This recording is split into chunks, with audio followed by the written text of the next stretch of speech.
Oh putain, 5%. Ah, c'est bon, Ça je commence suis à filmer. Oh, de toute façon, en 10 minutes, c'est fait. 5%, ça va tenir. Allez, c'est pas grave, Peter. Je joue sur la Très corde. courage, Peter, 5%. Courage, on va voir si tu seras là tout le reste de l'émission. Si t'es pas là, le reste de l'émission, pas grave. Et Bonjour à j'aime tous et bienvenue au Café du Coin. Aujourd'hui, nous allons parler d'une chose majeure que l'on voit se produire pendant le live de cette émission, pendant que c'est en train de tourner. Le Bitcoin qui fait une mèche au-dessus de 29 200. Il faut savoir que la dernière fois que le Bitcoin a été aussi haut, c'était le 24 mars. Il a été refoulé aux alentours des 29 400. Il était juste un poil au-dessus. Et là, on va voir si durant cette émission, il va pouvoir dépasser ce plafond de verre qui s'était créé. Et ça serait intéressant d'en parler. On va vous expliquer peut-être aussi pourquoi on voit ce surge. On va également parler de FTX et de sa gestion calamiteuse. Là, c'est officiel. Apparemment, c'était pas une gestion juste calamiteuse, c'était épouvantable. On a un rapport de 29 pages qui en parle en long, en large, en travers. Et David sera là, bien évidemment, ici, pour le commenter. Il est dans les locaux de 29 pages FTX. et 2 post-it. Ouais. Non, je crois que c'est 29 000 le Bitcoin et 43 pages FTX. Je crois que c'est ça. Et puis, rumeur, qui serait Satoshi Nakamoto? Un ex-agent de la CIA? Est-ce que le Bitcoin serait tout bonnement créé par la CIA? Est-ce que le Bitcoin à lui-même est une théorie du complot? Eh bien, nous en avions déjà parlé, messieurs, il me semble, il y a quelques mois déjà, sur la chaîne, Mois, ouais. où on avait fait une théorie alambiquée, on avait vraiment mis des gros disclaimers pour que les gens sachent qu'on allait chercher très loin dans nos cerveaux une théorie peut-être plausible, mais très drôle, où on avait dit que oui, peut-être que le Bitcoin est créé par la CIA pour mettre en place une monnaie numérique qui à terme pourrait être contrôlée par les États et les gouvernements, une sorte de cheval de Troie en fait. Hein. S'ils ont créé le Bitcoin, imagine bien qu'ils en ont et qu'ils pourront le contrôler à terme, tu vois. Le wallet de 1 million qui est bloqué, Satoshi Voilà, Nakamoto. c'est ça l'idée, c'est que l'attaque des 51%, là, pour le coup, elle pourrait tenir la route. Mais pourquoi il y a toute cette théorie du complot, là, concernant la CIA, et pourquoi le journal du Coin en fait un article aujourd'hui, machin? Parce que ça parle d'un hash rate bien précis, hein, donc... Le SHA 256. Ouais, voilà, qui aurait été créé par la CIA et qui serait incorporé au code Bitcoin.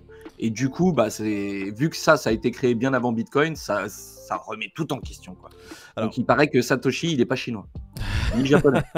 Ce serait le move le plus machiavélique et le plus intelligent de toute l'histoire de l'humanité, quand même. Ah, Ce serait sale, mais ce serait tellement intelligent. Ce serait tellement bien mené. Alors, on va faire la genèse pour les viewers qui nous écoutent, parce que c'est vrai que quand tu regardes ça, on dirait un thriller haletant. Alors... Il faut savoir que il y a eu le Big Bang déjà. Ensuite, non, l'algorithme SHA 246 avait été créé initialement apparemment par la NSA, donc la National Security Agency, pour avoir un système décentralisé et totalement anonymisé pour ses agents. Et ce système-là, cet algorithme-là, est utilisé par le Bitcoin. Donc déjà, on voit un lien entre la NSA et cette crypto-monnaie qu'est le Bitcoin. Donc du coup, ça a créé ces petites threads, ces petits fils qui ont, on va dire, lié les deux. Et il en fallait pas plus. Voilà, il en fallait pas plus. Il y a aussi eu ce fameux post qui a été réalisé il y a maintenant 11 ans, où tu voyais le créateur, Gavin Andresen, qui disait qu'il allait faire un meeting avec la CIA, et il n'a jamais été revu depuis. Donc plusieurs choses, tu vois, des petites choses qui s'ajoutent, un amoncellement qui a créé une petite théorie complotiste quand on va chercher vraiment dans la logique des choses. On l'avait déjà expliqué il y a quelques mois, donc on va faire que répéter ce qu'on avait dit. Le fait d'habituer la population petit à petit à de la crypto-monnaie en disant regardez, Bitcoin, c'est pour justement redonner le pouvoir au peuple. Bitcoin va pouvoir permettre à nous, être vivants, à avoir enfin le pouvoir sur notre propre monnaie, etc., etc. Et petit à petit, tu vois, pendant que le peuple s'habitue à ça, les gouvernements qui reviennent derrière disent MNBC et que les gens se disent bon, écoute, on s'est habitué au Bitcoin, c'est vrai que ça fait partie du paysage, les MNBC seraient qu'un ajout, donc accepte également les MNBC qui viennent pulluler petit à petit dans le paysage. Mais les MNBC, il faut savoir que c'est pas du tout décentralisé, c'est totalement centralisé, c'est contrôlable et programmable par un État. Oui, on est d'accord que de toute manière, ça reste qu'une hypothèse parmi tant d'autres. Je veux dire, des hypothèses... Demandez à ChatGPT des hypothèses sur la création du Bitcoin. Ça n'empêchera pas de faire du DCA, perso. Voilà, vous serez encore là-bas demain, tu vois. Donc, des théories sur la création du Bitcoin, il y en a tout le tour du ventre. Celle-ci, elle est liée, voilà, justement à l'algorithme de hash rate qui serait utilisé pour Bitcoin et qui avait été initialement avec la NSA. Mais pourquoi ce serait pas viable ? Combien de technologies sortent d'abord du militaire, de trucs, et qui sont reprises en partie, tu vois, dans la vie courante, et que ça... Donc, à la limite, mais de là à en faire, justement, moi je dirais qu'il y a autant de chances que la théorie de la CIA soit valide que un random dans son bureau, créé justement pour révolutionner le monde, cet algorithme Bitcoin Exactement. et le mettre à la Ouais, disposition. parce qu'il a le droit, il a le droit d'avoir l'intelligence d'utiliser le même truc que la NSA, tu vois. C'est ça. Il peut se dire que, tu vois. Donc, Alors nous on DCA 100% et puis si c'est un scam comme ça de la NSA, bah écoute, on essaiera de mais sortir à non. temps, on essaiera de sortir au top, Ouais. hein, et de se On essaiera débarrasser de sortir, tout ça en au même bon temps moment. qu'on est sorti d'FTX, tu vois. Parce que là, pour le coup, FTX, c'est un scam. Oui, Ah, FTX, on j'en savait que reviens c'était pas. un scam, mais le rapport n'était pas encore présent. On sait que quand le nouveau CEO a pris ses places, le CEO il a posé son derche sur la chaise, il a dit bah au Oula. prix où il est payé. les gars, ici, c'est chaud, hein. Y a rien, y a pas de mur. Et elle est où la documentation? Bah, je vais rester un petit peu parce que je suis grassement payé. Alors attendez, je vais tout mettre sur des petites pages, tout ce qui se passe ici. Ah, non, mais Et il y en a des petites choses. Hein. Attends, déjà le nombre de transactions qui étaient en attente, on en avait parlé, et le problème c'était que tu avais une équipe qui était mise en place pour justement clôturer les positions, sauf que la clôture des positions coûtait 100 fois plus cher que de les laisser courir. Du coup, ils récupéraient en fait des miettes de dollars, mais payaient des centaines de dollars en frais, donc l'opération était clairement négative. Maintenant, le rapport sort et dit clairement, écoutez, il n'y avait aucune gestion, hein. La FTX c'était une boîte de paille, il y a une allumette qui est partie dedans, tout est embrasé. Juste un truc, les gars. On vous parle, à vous, la commu, en permanence. Authentification à 2 facteurs, 2FA et tout ce que tu veux. Eux, ils avaient même pas ça. C'est-à-dire que les milliards des clients, ils étaient hébergés sur AWS. Ouais. Et donc, Sur un serveur qui- quelconque et noté Voilà. avec la clé, genre sans même modifier la clé. Hein. C'est-à-dire En fait, que la c'est clé sur un elle était post-it. Pire que nickel. ça, sur le PC, il y avait un document Word avec écrit mot de passe. Il y avait tous les mots de passe de tout, accès à des milliards et des milliards de fonds, juste à un clic en fait. Hein. Il n'y a aucune sécurité. Normal. Tu disais que c'était noté sur des post-it? Ah ouais. Non, mais plus, C'était comme l'image. vient de dire Moïd, tu vois. C'est ça. Il y a un dossier Word où il y a le truc, c'est typiquement. Parce que j'ai en image le petit post-it collé sur l'ordi, tu sais. Mais avec on le Rien peut que pour noter des quand petits même. trucs comme ça, hein, il faudrait que ce soit régulé tout ça. Hein. Ouais, C'est que tous les matins, un ouais. exchange qui soit là, qui ouvre ses portes et qui est pignon sur rue en Europe, et bah que tous les 6 mois, je sais pas. Un audit. Bonjour, c'est les contrôles. C'est les- Alors, où c'est que vous rangez vos post-it? Je vois qu'ils sont sous clé, c'est très bien. Où que c'est qui t'ont les bitcoins, hein? Ils sont où les bitcoins? Où c'est qui donc? Alors, vous allez tout me montrer vos bitcoins. FTX, gestion calamiteuse. Bitcoin, là aujourd'hui, 29 000. 29 000 exactement, 180 $. Bon, c'est beau, hein, mais c'est un peu surprenant. Moi, j'ai regardé la notification qui est apparue sur mon téléphone pour me dire il a pris 5%. J'ai fait bon, ok, d'accord. Mais Ça je fait m'attendais toujours pas plaisir. à ce qu'il remonte aussi haut, aussi rapidement. En fait, j'ai pas de news particulière qui justifie en fait cette remontée. Je sais pas si vous avez C'est des ça qui est, informations. Je sais c'est pas ça s'il qui y est en a, particulier. Ouais. Les dernières semaines, tu avais l'Ethereum qui surperformait un petit peu au-dessus de 1900, etc.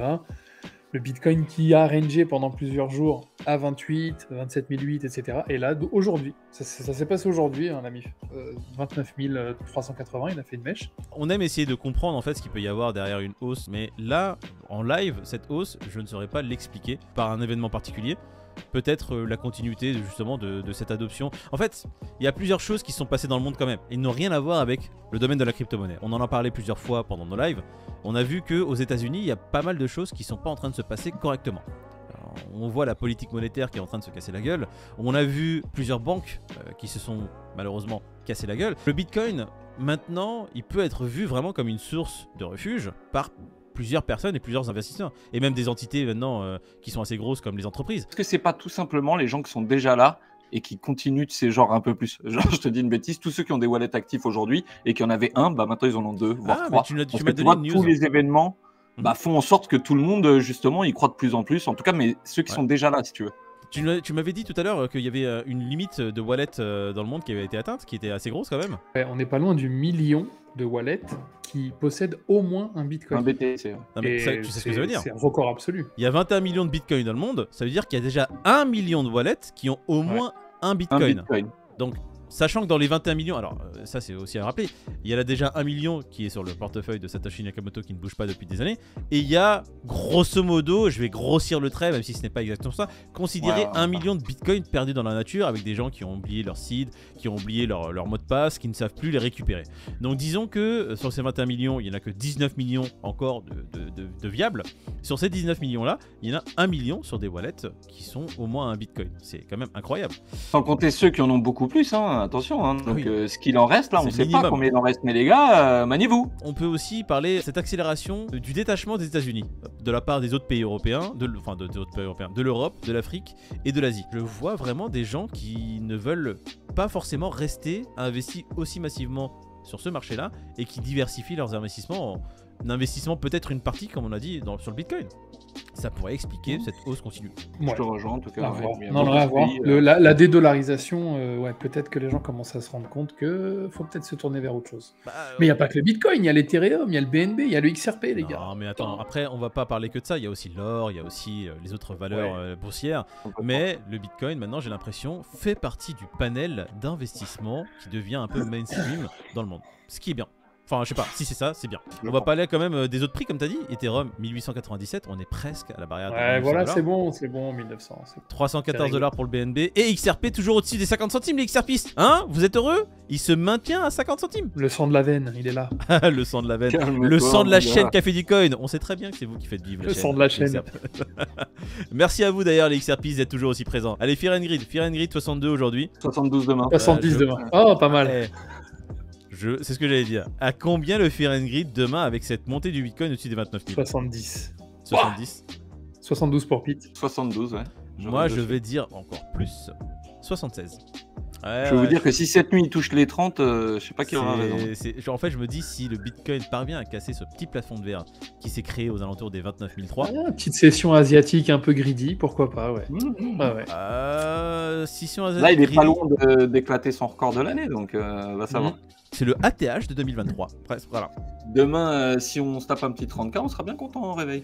Ouais, moi je serais heureux. C'est vrai que le bear market a assez duré et que les prix du Bitcoin en dessous des 25 et même en dessous des 20, comme on l'a connu depuis maintenant très très longtemps, ça devenait un peu pénible. Il faudrait voir un petit ATH histoire de se débarrasser de certains projets qui sont devenus long terme parce que c'était des gros boulets. Allez. Exactement, qu'on puisse les donner. Shitcoin de la semaine, on annonce que ça sera à partir de lundi prochain parce que le live n'a pas eu lieu ce dimanche. On n'a pas donné la réponse. Non, on le On donnera pourrait jeudi. prolonger de quelques jours, non? Shitcoin de la semaine, elle apparaît. Vous pouvez participer Hop. encore jusqu'à jeudi. Voilà. C'est le même. C'est le Allez-y. Vous avez jusqu'à mercredi 23h59, les amis. Ah oui, les gars. Vous Voilà, n'oubliez pas. bon, vas-y. Jeudi, c'est jeudi. Hein. Bon, on se voit nous demain matin, même heure. Si Dieu veut. Non. Ok. Allez, merci. Allez, super, merci Peter.